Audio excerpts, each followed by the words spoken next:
қаласынан Мурзамбек Әсемкүл. Қошеметтеріңіз Әсемкүлге. Саламатсыздар ма?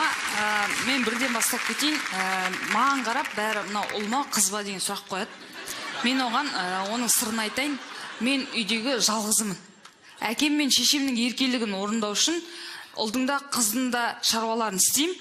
Сондықтан мен үйде әкем мен шешемнің диалогын қатты бақылап зерттеген адаммын. Зерттей отқан кезде менде бір қызық оқиға болды. Айтып берейін. Осы бір күн мен мамамды ренжітпейінші, маған бір күн ақ ұрыспай ақ қойсыншы деп үйді сықып жинақ қойдым, люстраларды сүртіп қойдым, өмір тазаланбайтын терезелерге дейін сүртіп тазалап, үйдің алдындағы добро пожаловать деген өмір тазаланбайтын неге дейін, кілемге дейін қағып шоткілеп тазалап қойдым. Кешке мамам келді. Менің мамам мындай кекет сөйлейтін адам, білесіңдер. Үйге кіріп келді, аяқтың шеше бергеннен түсінді, үйдің жиналып тұрған. Бит жөртті. Мен басқа үйге түсіп кеттім деп қорқысы кетейін деп. Әйтеуір кекетіп отыр менің. Менің тұрғанымды біліп тұр. Сосын қолынан ұстап тұр, мама шай ішейікші. Сосын ана кухняға қарай кетіп жатқанда ана өмір тазаланбаған әйнектерді көріп айтып тұрғаны мына ғой. Үйге мистер Проппер келді ме не? Айтпайсыңдар ма, дастархан жаятын едік қой. Әйтеуір мені бірдеңе қылып кекетіп жатыр. Сосын бірдеңе қылып дастарханға отырғыздым.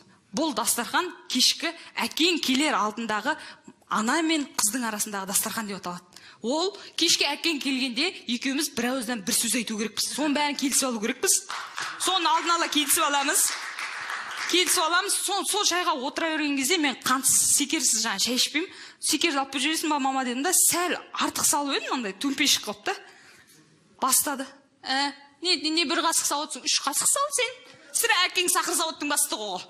Сал, тағы сал.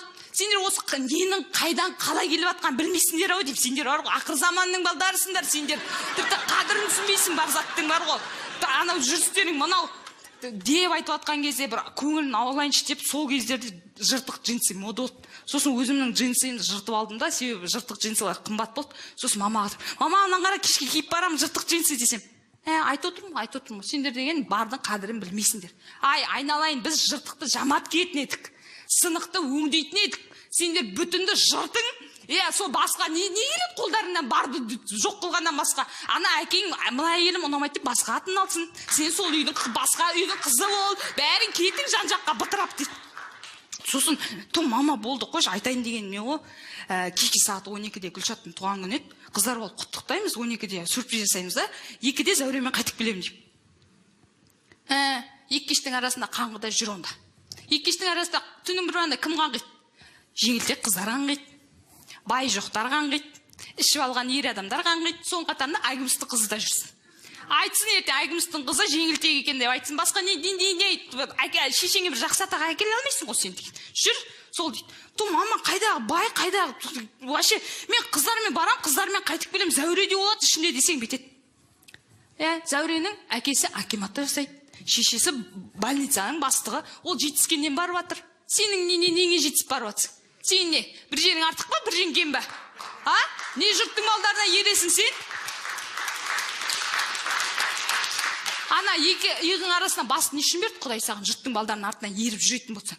Онда сол үйдің қызы ол, онда сен бар. Не керек саған?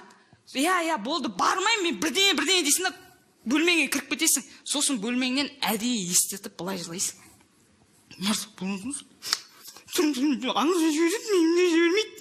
Деп жылау атқаның түсініп отқан шешең ешқашан келіп маңдайыңды сипамайды.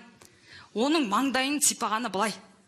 Комнатаның қасынан өтіп батып. Анан қай жерге қойдыңдар, осы үй құритта қалады, осы бірдеңе деп, әйтеуір бір айқайлап сені сығалап кетеді да, көңіл күйіңнің жоқ екенін байқап, тамаққа шақырады. Асекош, ана Зәуре өлмейді, келесі жылда туған күні болады шығар, шешеңмен бір уақыт келіп шай ішейінді дейді.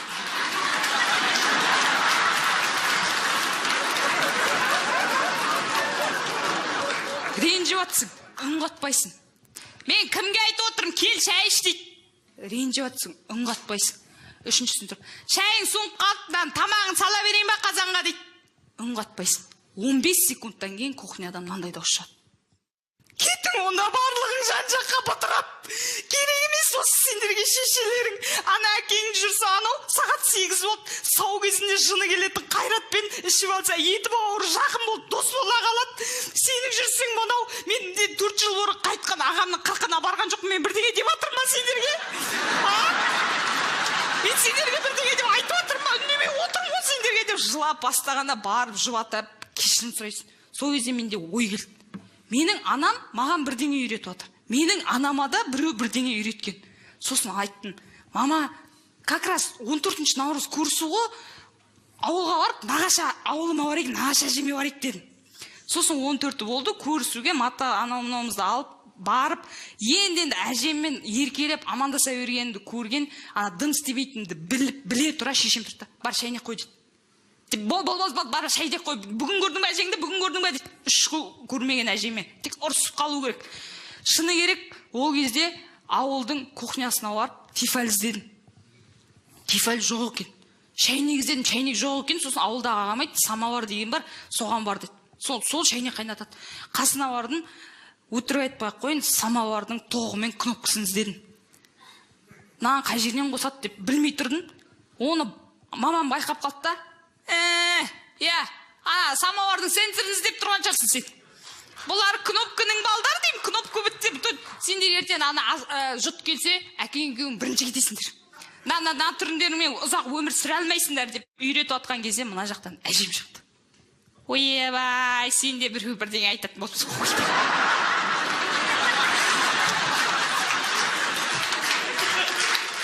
Бетің айдай болғыр, сен де бірдеңе айтатын болыпсың ғой. Айналайын, мен немереме тиіспе давай. Сен ана немеремдей жасында, сен дым істемейтін едің, ана пештің қасында печенье жеп жатады едің, ағам мен апам істейді деп. Не қыл деп отырсың енді мен немереме? Сол кезде әжеміз анамызға қарайды, анамыз бізге қарайды. Біз анамызға дұқы жетпейді, қарауға бұна жаққа қарайсың. Мына жаққа қарасаң, үйде дым істемей диванда жататын.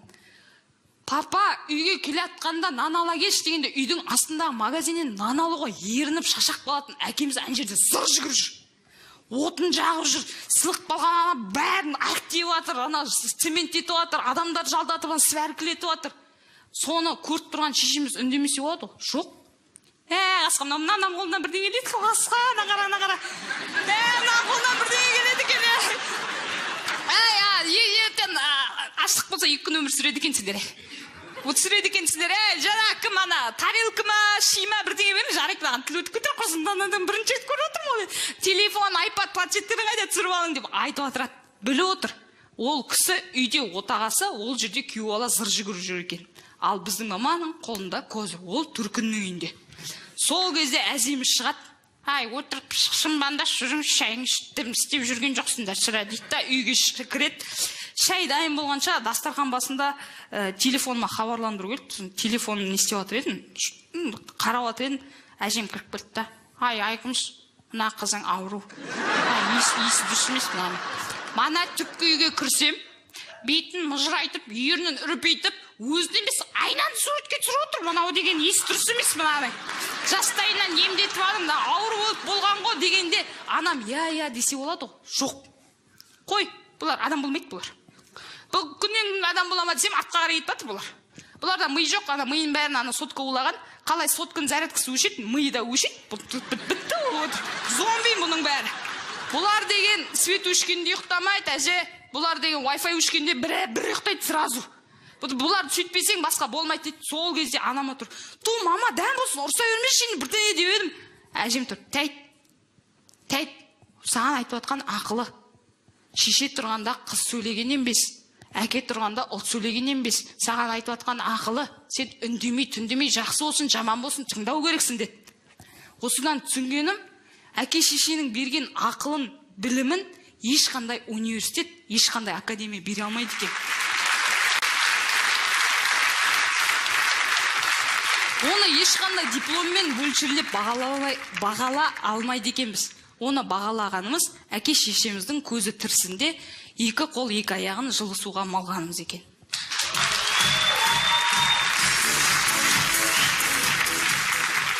Әсемгүл, әр осы жобаның басынан келе жатсың, әр әзіліңе біз тәнті болып келе жатырмыз.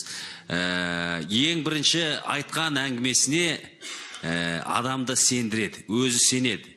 Отырған көрермендерді бірден баурап алады. Сол әңгіменің ішіне кіргізіп жібереді. Жаңағының бәрі әр қимылдары мамасының даусына дейін құлаққа естіліп жатады. Бұның ең бірінші өзің сенгендігің. Мен сендім, мен рахаттанып күлдім, рахмет Әсемгүл. Мен негізі көбіне сахнаға шыққанда әзілімде көпшілік білетін шығар, 50% жанұяда болған оқиғаны айтамын мен. Үйде отырған ата-анамыз аман болсын. Аман болсын, дұрыс. Осы жобаны көріп, экран алдында жан көріп отырған шығар. Осындай жаны ашитын баласына, үйінде отырған жаңағы еріне, жан ашитын аналарымыз ғана осындай сөздер айтады. Сендер осы мен ойламайсыңдар, болашақты ойламайсың. Ал кейбір жан ашитын аналар таңертең жұмысқа кетеді, кеште келеді, не пісіп тұр, не болып жатыр, не тазаланып жатыр ма, шаруасы жоқ аналарымыз бар қоғамда, жоқ емес. Бірақ осындай аналарымыз аман болсын. Әрқашан ұрысып жүрсе де ақылын айтып жүретін. Мен жерде мен мамасын жақсы көріп отырмын. Мен де солай. Әсемгүл, жаңағы сенің анаң сияқты ананың бірі менмін. Мен де жалғыз қызым